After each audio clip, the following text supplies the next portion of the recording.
So today, episode 27, I think. This is about the parts that I've now manufactured.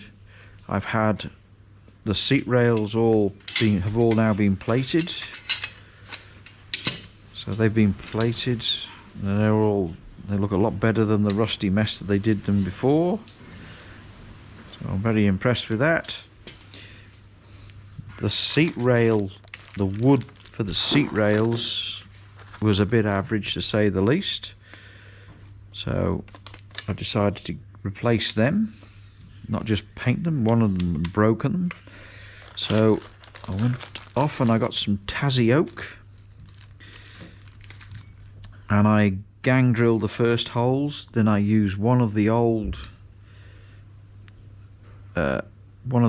spacers, and then I used that in the center, and I gang drilled through from one of the good ones of these onto this, and then that made this all work out just right.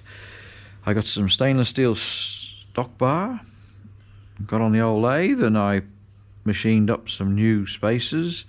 Now, if you remember when I did the floor repair,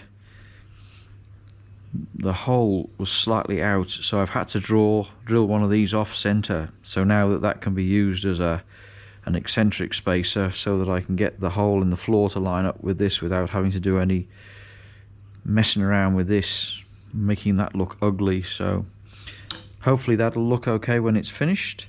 My high inertia starter motor has arrived. Nice solid little package that is, quite 4.5 kilos of weight. I had a bit of an incident with the electronic distributor. When I put it on the engine and I lifted the engine, the strap for holding the engine in the right place hit the distributor cap and broke the original one. So I had to get a new one, and that was a horrible little exercise.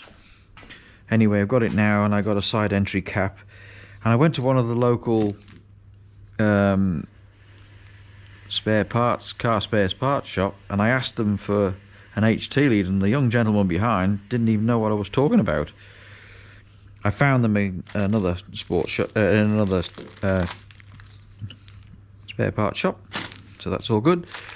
These are all the parts for the rubber to chrome conversion.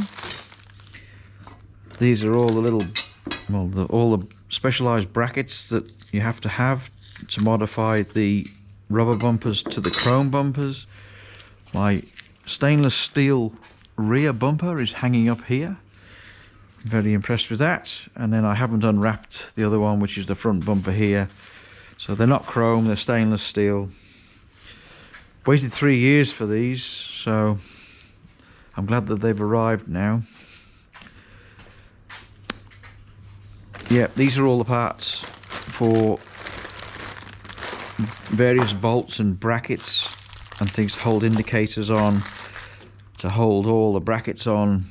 It's a very comprehensive kit, and hopefully it'll be successful. I've heard that the rear bumper is a bit tight on the outer edge, but we'll see about that. So I'll find out about that soon enough.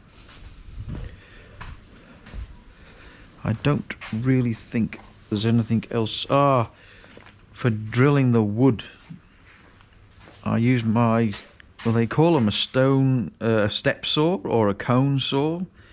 That was very handy, and I've been using that to drill the holes for the riv nuts as well.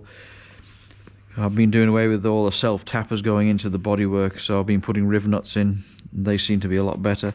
Yeah, you get $25, you get all these. And they're really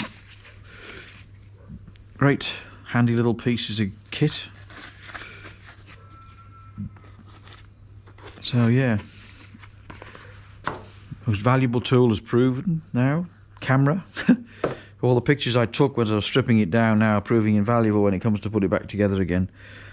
I finally, I think, admitted defeat on the windscreen rubber on the bottom. I've got another one, and I tried to get it in this morning for a couple of hours, and I'm just scared of tearing it again, so I'm going to make some inquiries locally about getting that rubber put in.